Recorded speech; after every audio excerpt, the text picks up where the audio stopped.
Boa noite a todos. Nós vamos iniciar então o convite à física dessa semana. E antes de mais nada, o próximo convite à física será dia 12. O professor Rosenfeld vai continuar a falar para nós a respeito da matéria escura, né? Aparentemente é um tema muito quente e diversos convites estão sendo apresentados com esse assunto. Bom, mas hoje é um prazer eu poder apresentar a professora Renata Funchal, que é professora associada do Departamento de Física e Matemática. Ela se graduou aqui por esse instituto, depois ela foi à França e fez o seu PhD, ou tese d'État, no Collège de France, voltou e trabalha em física de partículas, teorias de campo, trabalhou também, tem colaborações com o CERN, o projeto Delphi, e hoje ela está atualmente bastante interessada na física de neutrinos, que tem uma componente bastante importante em relação ao que nós vimos nos convites anteriores e do próximo, do professor Rosenfeld também. Então, a charmosa professora vai apresentar esse discreto charme das partículas, por favor. Boa noite. Eu me aprontei uma coisa que foi me sugeri para dar esse colóquio sobre simetria, que é um assunto extremamente interessante e extremamente difícil, como vocês vão ver. Não, tá bom. Mas, o João está pensando. espero que ele me saiba muito mal. Bom, para discutir o que é simetria, discutir sobre simetria em física, primeiro é necessário perguntar-se o que é simetria, certo?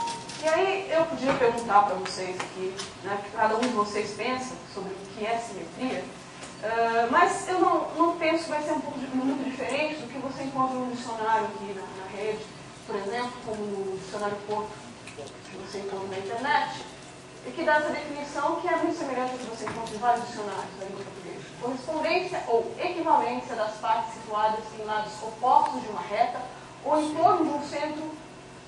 Harmonia resultante de certas combinações de proporções regulares, que vem na palavra simetria do grego, que significa justa proporção. E, de fato, essa é a noção de equivalência, correspondência, né, que nós também encontramos, na natureza, certo? Ao observar a natureza, desde que nós nascemos, nós fomos apresentados a uma natureza que apresenta diversas simetrias. A borboleta, por exemplo, é simétrica com relação ao plano que corta, que ela tem na metade. Essa folha também, as diversas folhas possuem esse tipo de simetria. Flores possuem simetrias de rotação, simetrias de reflexão. Os seres humanos, os animais, toda a vida terrestre, no fundo, apresenta diversos tipos de simetria, né, que nós observamos, simetrias em geral de reflexão, em torno de um plano que passa que atravessa, por exemplo, o corpo humano, aqui, né, o lado direito e esquerdo do corpo humano, praticamente simétrico, não é exatamente simétrico, mas praticamente simétrico, certo? Essa observação, né, da simetria que nos circunda, das diversas simetrias que o mundo apresenta, certamente forjou a nossa noção estética.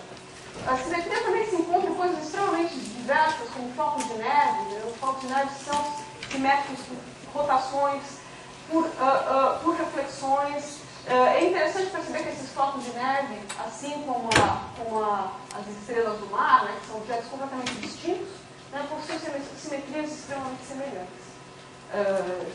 Simetrias geométricas. Como eu estava dizendo, eu acho que foi essa observação, né, do mundo que nos circunda que forjou o senso estético do que é simetria para nós, né, em termos de beleza, em termos associada com a noção de beleza ao longo da evolução da humanidade, desde das construções de pirâmides, passando pelas construções dos templos gregos, às construções de aquedutos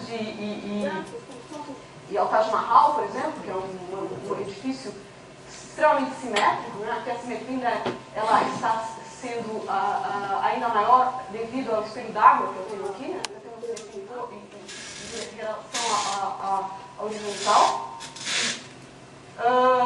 Isso é geral, né, na cultura, em qualquer época da humanidade, desde sempre, né, nós temos, isso está refletido na arquitetura e na arte, na música, na cultura, na escultura.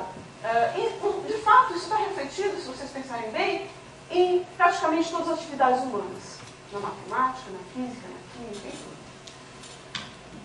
Mas eu estou aqui para falar para vocês um pouco dessa simetria em física, né? Então eu vou começar aqui com uma frase do Mao Tse-tung, que Mao Tse-tung, quando o Federli foi visitar a China, em 1974, em plena revolução cultural, o Mao Tse-tung acordou às 6 horas da manhã e chamou, ele vinha para a China, ele ganhou um prêmio Nobel, vocês vão ver já daqui a pouco. Ele ganhou um prêmio Nobel relativo a uma ideia que ele teve com relação à simetria. Mas Mao Tse-tung acordou e, para a grande surpresa dele, a pergunta do Mao Tse-tung é: tell me, why should symmetry be of importance? Ok, por que a simetria é importante?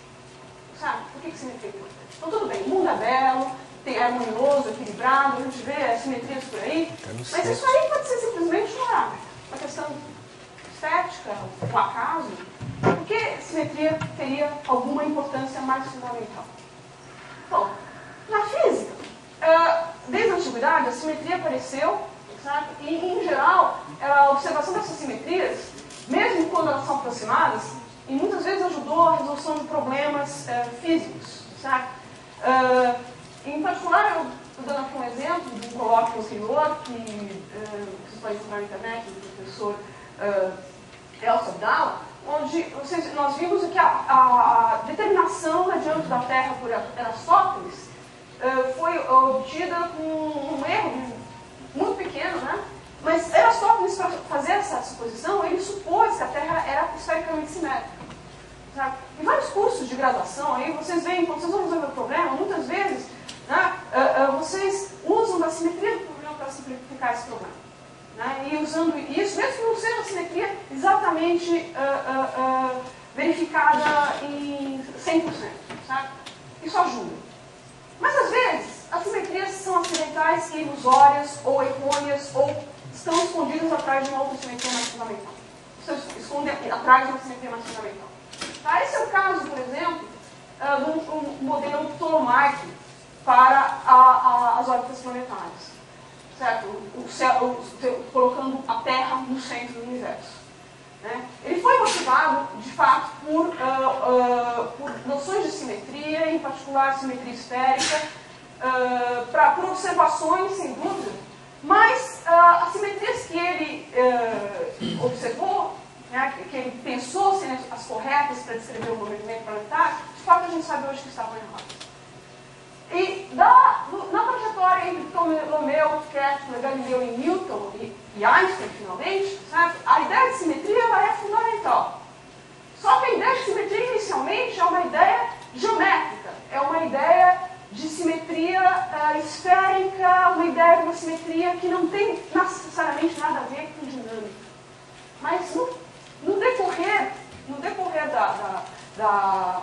tempo, nós vamos ver que a simetria passou de ter esse papel apenas de, vamos dizer assim, coadjuvante, para ter um papel absolutamente fundamental na física. Então, deixa eu primeiro definir um pouco melhor o que é a simetria para o físico, o que é a simetria na física. Tá? Quando a gente diz que um sistema físico, ou uma lei física, ela é simétrica. É quando esse sistema, essa lei, quando a gente faz alguma transformação nesse sistema físico, alguma mudança, e o sistema volta, ele não muda, ele volta ao que ele era anteriormente. Ele é invariante, ele não muda por essa transformação. Por exemplo, se eu pego esse trevo de 4 folhas e faço uma translação, né, passando por todos os 4 pontos intermediários até aqui, esse trevo, né, as dimensões do trevo continuam as mesmas, a física desse trevo, né, continua a mesma. A massa do trevo, peso do trevo, etc. Se eu fizer uma reflexão por um plano imaginário que está aqui, desse trevo aqui, eu vou ter esse daqui. Certo? Novamente, esse trevo, a física, imagina que a física que está ali, certo? A física que não vai mudar. E a mesma coisa, né, se ela não mudar. E a mesma coisa se eu fizer uma rotação, aqui eu fiz uma rotação de 180 graus, daqui para cá, certo? E se a física que está aqui também, supostamente não muda, certo? Nós vamos ver que isso que eu estou dizendo aqui, se muda, não muda, certo? Isso vai depender muito da interação. Mas a ideia de se eu fizer uma translação, uma reflexão, uma rotação ou qualquer outro tipo de operação com o meu sistema e a física desse meu sistema continuar sendo a mesma, então esse meu sistema é simétrico e essa operação é uma simetria do meu sistema.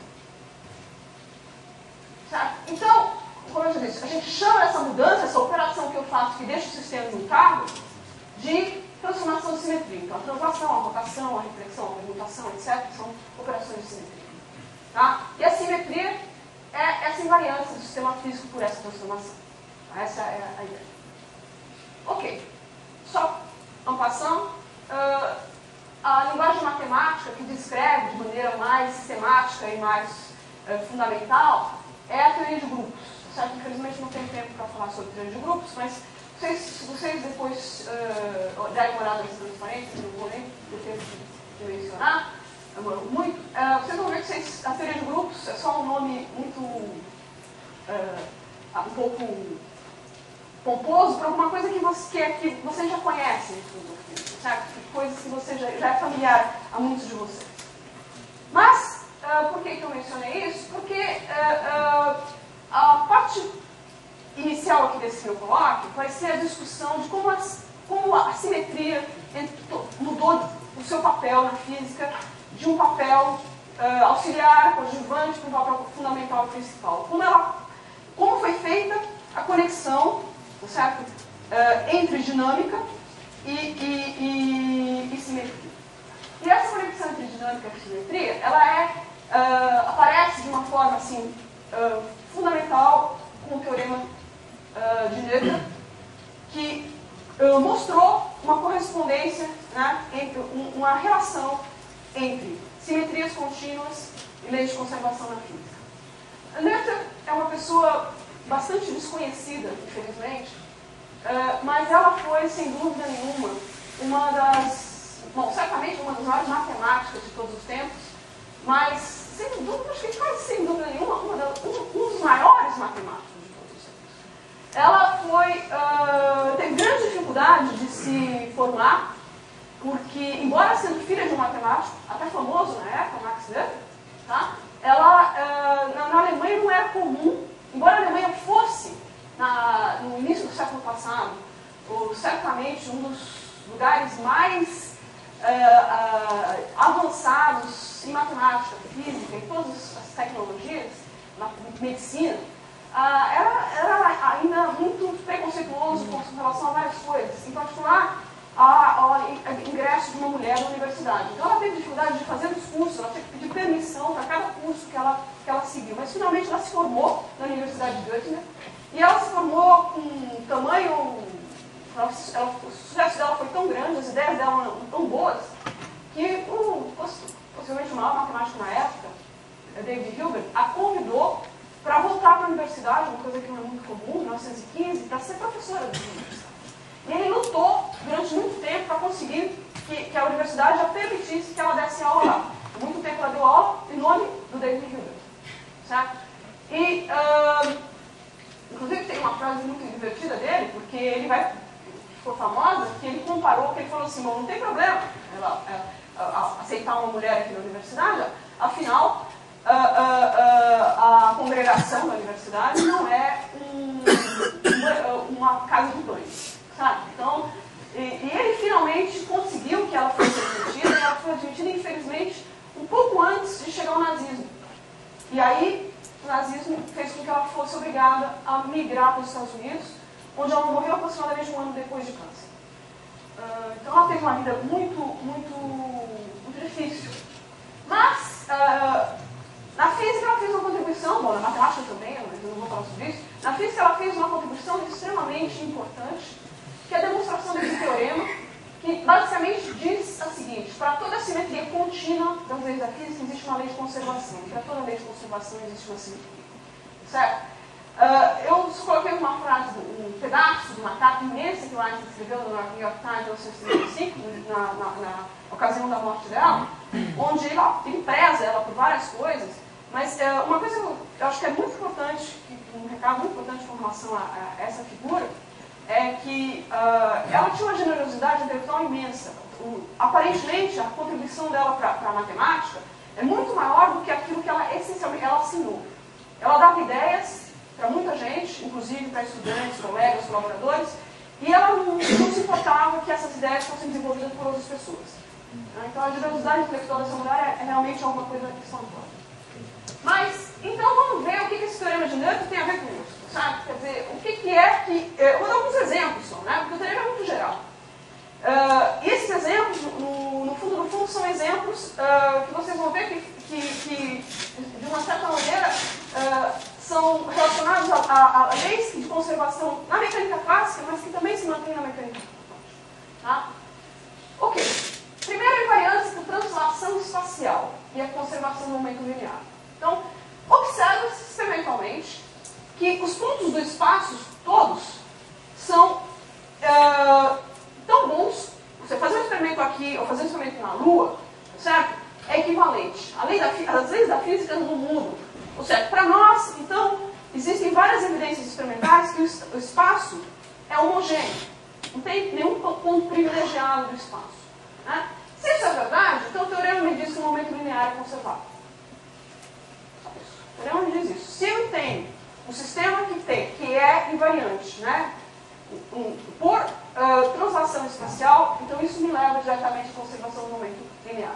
Como o momento linear é um vetor com 3 componentes, tá? Eu conservo as 3 componentes, porque eu posso fazer translações em x, em y, nas 3 dimensões do espaço. Então a invariância por translação nas 3 dimensões do espaço garante a conservação do momento nas 3 direções do espaço. Mas eu posso dizer qualquer coisa. Eu posso dizer que eu também testo experimentalmente, experimentos clássicos e também experimentos quânticos em laboratório, que a conservação do momento linear. Então o teorema me diz que o espaço deve ser, né, homogêneo. Tá? De fato, esses experimentos de laboratório permitem hoje, não dá para ler aqui, mas eu vou dizer para vocês, os testes de conservação do momento em laboratório permitem hoje dizer que o espaço é homogêneo até 10 a menos 19 metros. Certamente até 10 a menos 19 metros. Outro exemplo é a invariância de translação temporal e a conservação da energia. Sabe? Ok? Então, se eu tenho a física é a mesma hoje, ontem e amanhã, tá? A física é sempre a mesma no tempo, então eu tenho conservação da energia. Se eu tenho conservação da energia, eu também tenho que a física deve ser a mesma de todo o tempo. É isso que diz o teorema. Então, experimentalmente é um fato que a gente não observa mudança de comportamento das leis da física por translação temporal. Tá? Na realidade, eu inverti um pouco a transparência, eu queria mostrar, era isso aqui, estou vendo agora. Existe não sei se vocês sabem, foi descoberto em 1972, se eu não me engano, 15 reatores nucleares fósseis, naturais da Terra, na mina de ouro no Gabão. Esses reatores nucleares, eles operaram 2 bilhões de anos atrás. Agora eles já não operam mais. Tá? Mas tem lá todos os restos, os dejetos das reações nucleares que aconteceram. Então você pode comparar o que tem lá, certo? Com o que acontece nos reatores que a gente opera hoje, né? E comparar essas coisas, e através dessa comparação se percebe que a física não pode ter mudado no tempo mais do que uma parte de 1 milhão. Tá? Deixa eu voltar para trás. Então, voltando para trás, e aí ao contrário, também se observa que a energia total é conservada nos sistemas físicos, e isso é observado todo dia, na prática e no laboratório, com grande precisão. Tá? Isso foi inclusive, a conservação da energia é tão arraigada para os físicos que num problema no início do século passado, que era o problema da conservação da energia no decaimento beta, né? O decaimento beta, que é o decaimento, hoje a gente sabe, hoje é produzido no neutrino. A proposta do neutrino realmente foi uma proposta dessa partícula fantasma que ninguém sabia como medir, que Pauli fez para simplesmente recuperar a conservação da energia. E talvez seja um dos maiores triunfos desse teorema e dessas leis de conservação. Da lei de conservação da energia, da aplicação da lei de conservação da energia e translação temporal. Finalmente, o último exemplo que eu vou dar para o teorema de Noether é a relação entre a invariância por rotação e a conservação do momento angular. Olha, de novo, as leis da física, experimentalmente, em muitas situações são invariantes por rotação. Sabe? Isso significa que se eu tenho experimentos que mostram que as leis, né, que a física é invariante por rotação, então nesses sistemas deve ter, diz o teorema, que deve ter conservação de momento angular. Momento angular, já vou dizer rapidamente o que é, para quem não sabe o que é. O momento angular é, na realidade, um vetor também, um momento linear, mas é um vetor associado à rotação. E ele, normalmente, ele é dado pelo produto vetorial da distância entre o ponto e a massa que está em rotação, em torno desse ponto, e um momento linear. E ele aponta sempre na direção perpendicular ao plano do movimento. Certo? Então, se ele é conservado numa órbita, por exemplo, isso significa que essa órbita vai estar sempre no mesmo plano. E depois, o inverso. Sistemas conservam o momento angular observado experimentalmente. Tem vários sistemas físicos onde já se observou a conservação do momento angular. Isso significa que o espaço, além de homogêneo, ele é isotrópico. Qualquer direção do espaço é absolutamente equivalente. Certo? Isso é observado em várias situações, tá certo? E quando a gente olha para o próprio universo, né, quando a gente tenta descrever o próprio universo, a gente imagina realmente que o universo seja homogêneo e isotrópico. E, de fato, a isotropia do universo ela tem sido confirmada experimentalmente, né, por sondas recentes, como o COBE e WMAP, que mostraram que as flutuações de densidade no início do universo não podem ser maiores do que uma parte em 10.000. Então, a flutuação é pequena mesmo, de densidade local. Mas nem todas as simetrias são simetrias contínuas.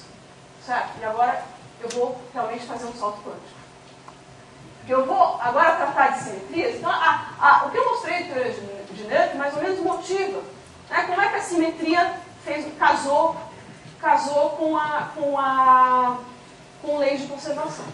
Mas isso é muito mais geral, de fato. Porque eu tenho também possibilidade de simetrias discretas. Okay? E essas simetrias discretas são importantes e elas também levam a algum tipo de lei de conservação. Né? Elas têm um papel importante e fundamental na natureza, como a gente vai ver aqui. Né? Como a gente já viu, o mundo é cheio de simetrias discretas. Aqui, por exemplo, né, nessa imagem, se eu inverter a imagem, tá, a não ser pela cor que a gente percebe, uma pequena diferença de coloração, mas é muito semelhante. Né? É praticamente absolutamente simétrica essa figura aqui. Né? Esse espelho d'água é quase que perfeito. Essas simetrias de reflexão, que é trocar um ponto de cima por um ponto de baixo, pegar essa figura e trocar todos os pontos. Sabe? Troquei todos os pontos. É isso que é a simetria de reflexão. Como eu já mencionei para vocês, nosso corpo humano aparentemente tem uma certa simetria de reflexão. Um lado muito parecido com o outro. Né? Quase. Agora, eu posso fazer isso em 3 dimensões. Né? Eu posso trocar todas as posições, todos os x por menos x, trocar para o outro lado, né? Está aqui, peguei tudo que estava desse lado, passei para o lado de cá, tudo que estava em cima pus para baixo, tudo que estava para frente pus para trás. Então, todos os pontos, troquei tudo. Certo? Essa simetria é chamada na mecânica quântica de simetria de paridade. Essa troca é chamada de paridade. Por quê? Porque imagina aquela mão, né? A nossa mão direita e a nossa mão esquerda não são imagens especulares uma da outra. certo? Se eu tivesse 2 polegares, se eu pusesse a minha mão no espelho, possivelmente a minha mão seria a mesma do outro lado do espelho. Mas ela não é. Ela é a minha mão. Se eu ponho a minha mão direita na frente do espelho, o que aparece do lado de lá é a minha mão esquerda. Essencialmente são imagens especulares. Mas se eu fizer a reflexão da mão esquerda de novo, ela vai dar na mão direita. Certo? Então tem 2 possibilidades. Ou eu vou refletir em alguma coisa que é igualzinho, ou eu vou repetir em outro, mas a volta eu volto no original. Certo? Obviamente a reflexão é uma coisa descontínua, né? Ou eu reflito ou eu não reflito. Quer dizer, ou tem a reflexão ou não tem a reflexão. Bom, então, de fato na natureza existem vários, as moléculas em geral, elas são estereoisômeros. O que são isso? São isômeros. Isômeros são moléculas que, muitas moléculas na natureza são isômeros, ou seja, elas têm a mesma fórmula química, certo? Mas a disposição espacial não é a mesma. Elas são como essa mão direita e essa mão esquerda. Elas são uma imagem especular da outra. Tá? E essa propriedade foi observada, acho que pela primeira vez por Pasteur, muito tempo atrás, quase que acidentalmente. E, de fato, o que elas tratam é a luz de forma diferente, a luz polarizada de forma diferente. Né? E os organismos, devido à evolução, organismos que aceitam, que sintetizam certos tipos de moléculas, ou de mão esquerda ou de mão direita, levógeno ou destrógeno, não aceitam o outro. É o caso, por exemplo, de açúcares. Né? Vocês já viram falar disso. Tem açúcar, acho que é destrógeno, que é o que é natural, e você pode fazer levógeno artificialmente. E o corpo não assimila, então você não engorda. Sabe? Então a natureza tem esses 2 lados do espelho, vamos dizer assim. Agora, será que a física é a mesma? Né? A física da minha mão direita é a mesma da minha mão esquerda, se eu tiver um espelho? O que acontece de um lado do espelho é igual ao que acontece do outro lado do espelho? Sabe? De fato, por muito tempo se pensou que é. Sabe? Por muito tempo se pensou que, bom, se eu quiser explicar, é uma convenção, o que é direito e o que é esquerda. Certo? Então, se eu quiser explicar que um R é assim e não ao contrário, um marciano, eu não vou ter como dizer para ele, um marciano, ser extraterrestre, eu não tenho como dizer para ele, sabe? Como é que é a direita e a esquerda, porque é uma coisa equivalente, não tem muita diferença, não tem diferença. Fato é que isso não é verdade. Que, embora o eletromagnetismo, a gravitação e as forças fortes não percebam a diferença entre direita e esquerda, a interação fraca, essa mesma interação que levou à descoberta do neutrino e que apresentou uma série de dificuldades no início do século, meados do século passado, tá? Ela não conserva a paridade. De fato, ela viola a paridade maximalmente.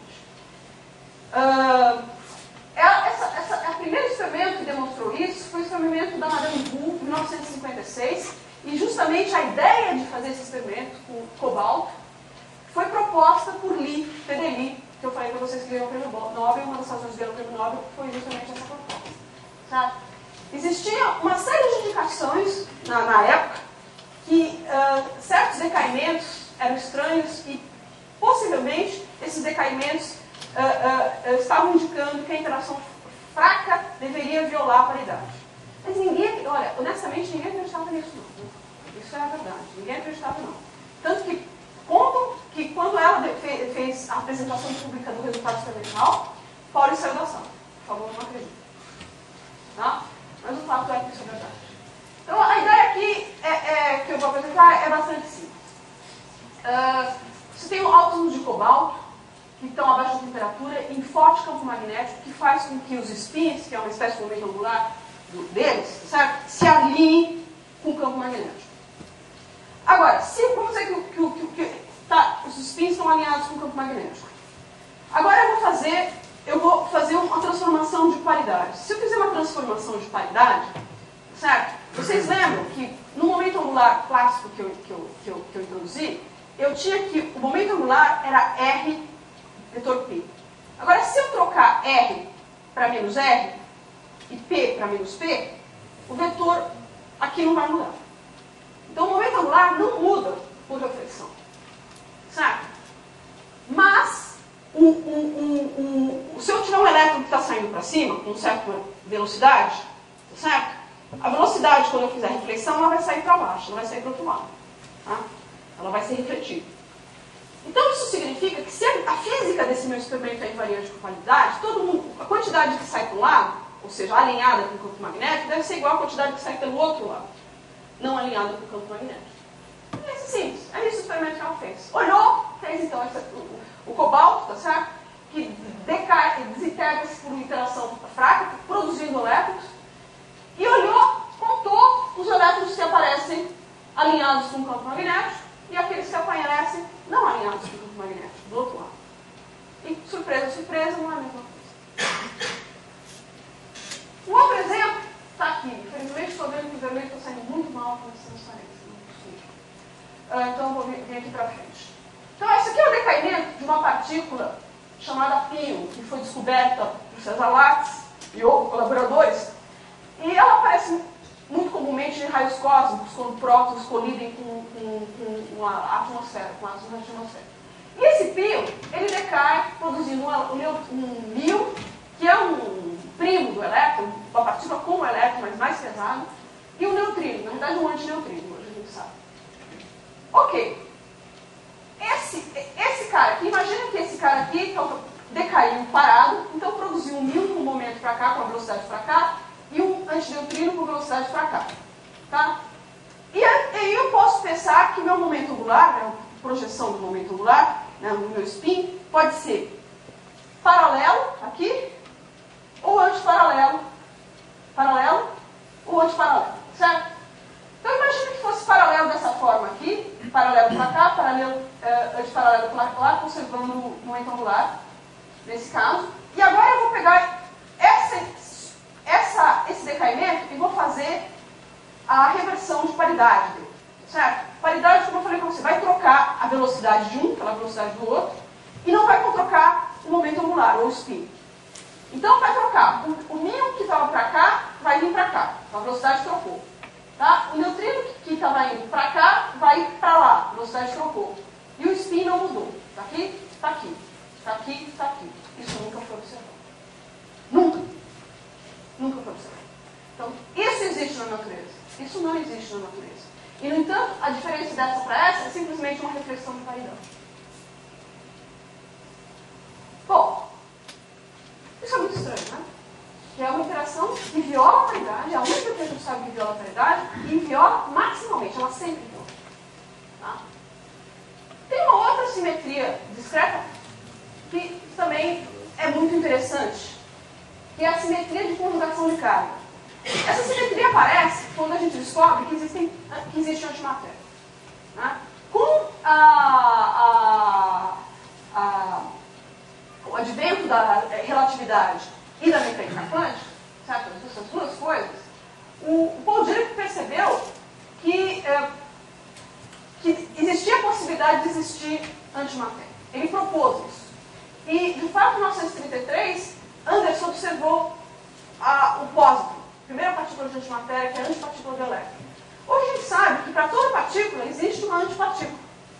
Tá? E essa antipartícula tem que ter a mesma massa, o mesmo tempo de vida e a carga oposta dessa partícula. Por exemplo, o elétron e o pósitron, o elétron tem a mesma massa do pósitron, o pósitron tem a mesma massa do elétron, mas eles têm carga oposta.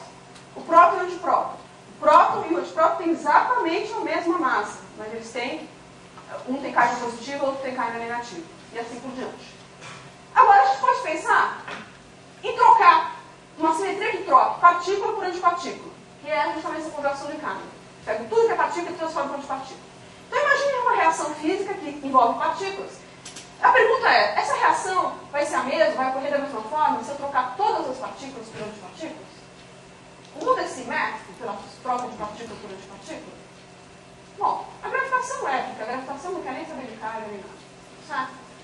O eletromagnetismo também, porque o eletromagnetismo é uma interação entre cargas. Não interessa qual é, positivo ou negativo.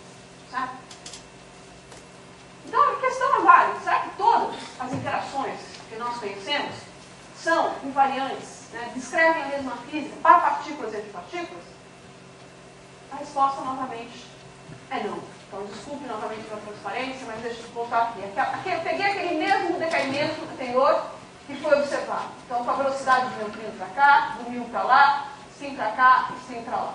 Se eu faço conjugação de carga, significa trocar partícula por antipartícula. Então, quem tinha aqui era um mu, aqui é um antimu. Um pion, um antipion. Um neutrino, um antineutrino, um neutrino. Certo? O spin ficou igual. A velocidade ficou igual. Só troquei partícula por antipartícula. Ninguém nunca observou isso. Nunca. Tá?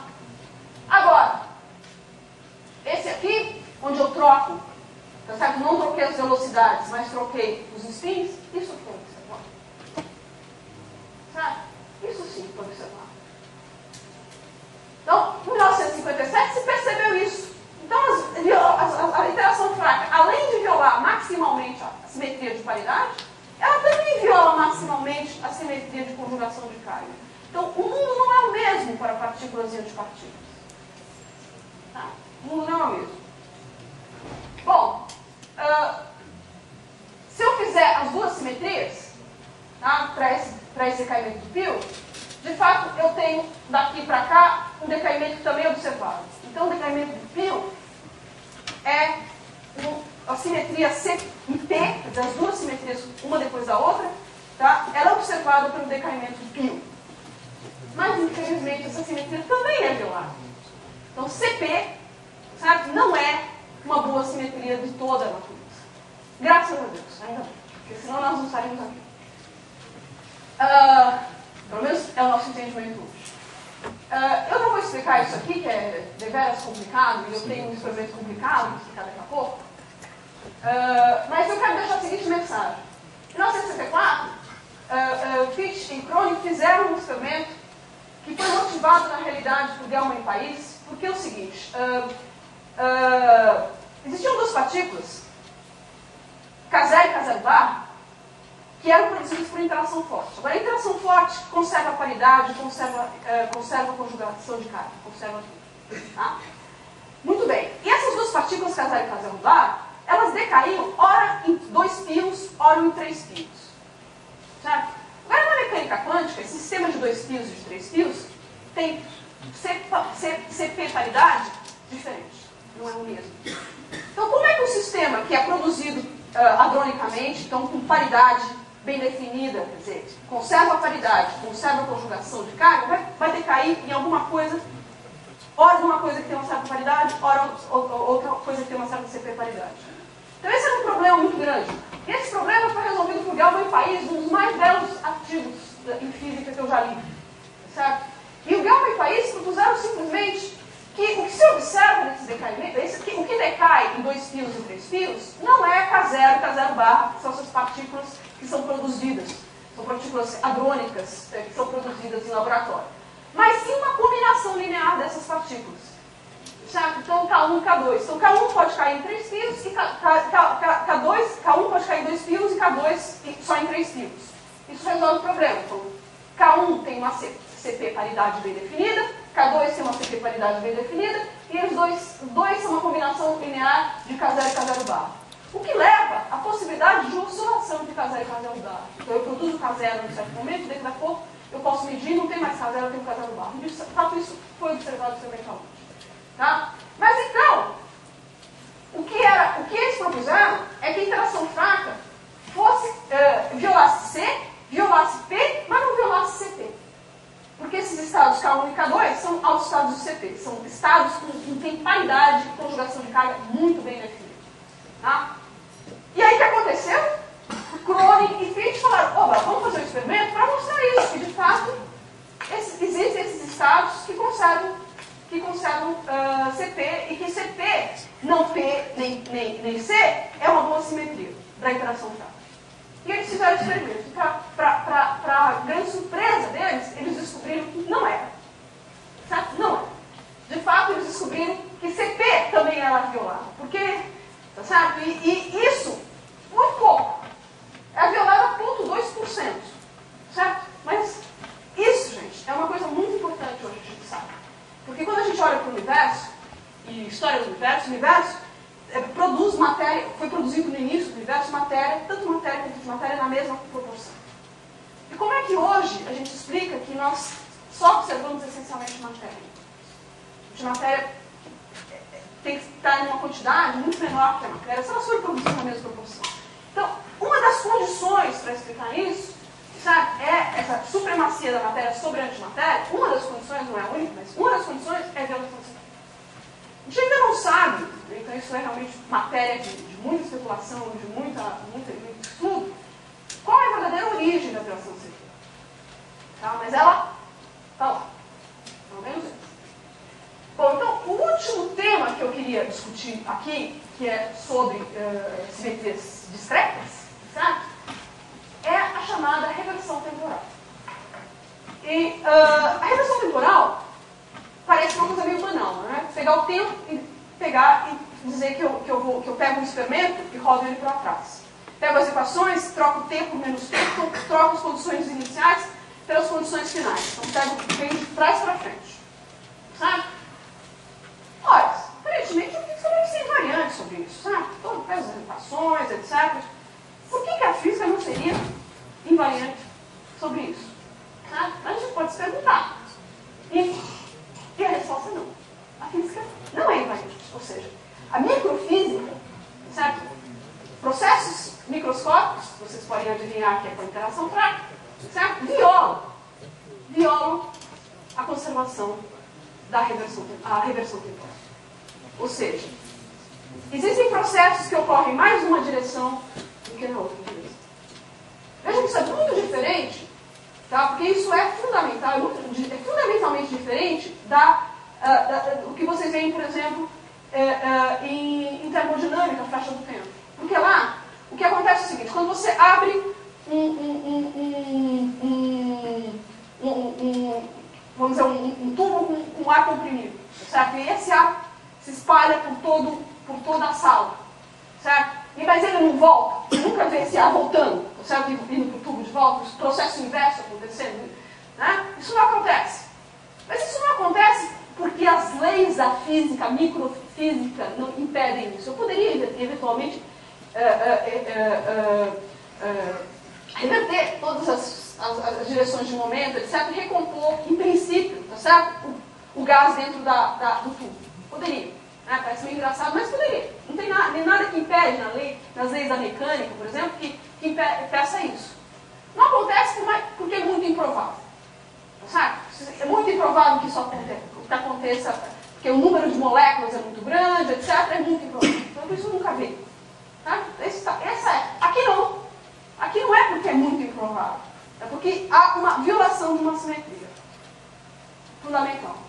Tá? Esse foi observado muito recentemente, de fato, em 98, num experimento feito no CERN, chamado CFERIRA, que essa é uma imagem do experimento. É um experimento que colide antipróton com próton, o alvo de próton é estacionário. Tá? E aí é um experimento bastante complicado, como vocês veem aqui. Eu não vou entrar no detalhe do experimento, mas eu vou querer discutir com vocês aqui os processos importantes. Então, de novo, a ideia aqui é o seguinte: eu colido próton com antipróton. Eu posso produzir várias coisas, mas eu estou interessado em dois canais. O canal de cima, isso aqui não funciona mais, o canal de cima, que é um canal que tem um π+, um K0 e um K-. Certo? E o canal de baixo, que é um canal que tem um π-, um K0 e um K+. Então eu vou trabalhar aqui, nesse experimento, com dois feixes. Um feixe de K0 e um feixe de K0 bar. Tá? Eu vou estabelecer a condição inicial que o meu feixe produzido é K0 ou K0 bar, medindo a carga do K1 que vem junto. Então, se eu meço um K- no meu detetor, eu sei que o feixe que eu produzi é um K0. Se eu meço um K+ no meu detetor, eu sei que o feixe que eu produzi é um K0 bar. Agora, K0 e K0 bar tem decaimentos semileptônicos, que são esses decaimentos distintos. O K0 decai num neutrino, num π- e num pósito. O K0 bar decai num antineutrino, num π+ e num elétron. Então, para eu saber se quem decaiu foi um K0, é um K0 bar, eu determino o sinal se é um elétron ou se é um próton. Esse aqui é o... Então, eu sei que eu produzi pelo sinal do K1, eu sei que quem decaiu pelo sinal do elétron ou do pósito. Eu consigo medir isso no campo magnético, tá certo? E eu consigo medir isso. Então a ideia é o seguinte: a interação fraca pela ideia de Gelman e País, pela comprovação experimental, realmente promove a oscilação entre K0 e K0 barra. Então imagine que eu produzo aqui K0, certo? Depois de um certo tempo esse K0 pode ter oscilado para K0 barra e decair. A mesma coisa pode acontecer com K0 barra. Eu começo com K0 barra, depois de um certo tempo ele oscilou e mudou seu estado para K0 e o K0 decaiu. Então eu posso, com esse tipo de dispositivo experimental, testar se a taxa de K0 barra para K0 é igual à mesma taxa de K0 barra para K0 barra, de K0 para K0 barra, a ida e a volta da minha reação. Certo? E é dessa forma que eles estabeleceram a violação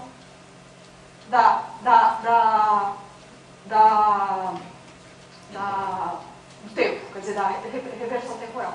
O que eles fizeram? Eles construíram esse observado, tá? Que é o número de eventos que eu começo, né, inicialmente com K0 barra, no tempo que é igual a zero, tá? E percebo que o decaimento correspondente é o decaimento de K0 e não de K0 barra. Então, comecei com K0, então houve realmente a transformação de K0 para K0 barra, porque quem decaiu, não foi o K0 barra, mas foi o K0. E eu comparo isso com o processo onde, inicialmente, eu tinha um K0, certo? Mas ele oscilou e, portanto, quem decaiu foi o K0 barra. E normalizo isso. Ok? Se as taxas são as mesmas, se a reação de ida é igual à reação de volta, essa taxa muda.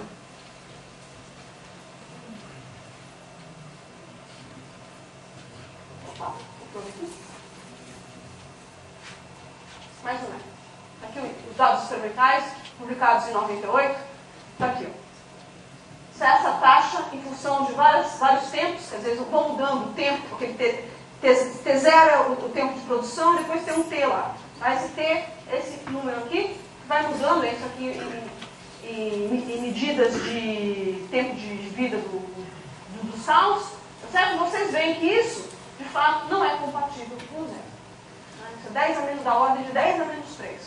Da mesma ordem da violação de CP.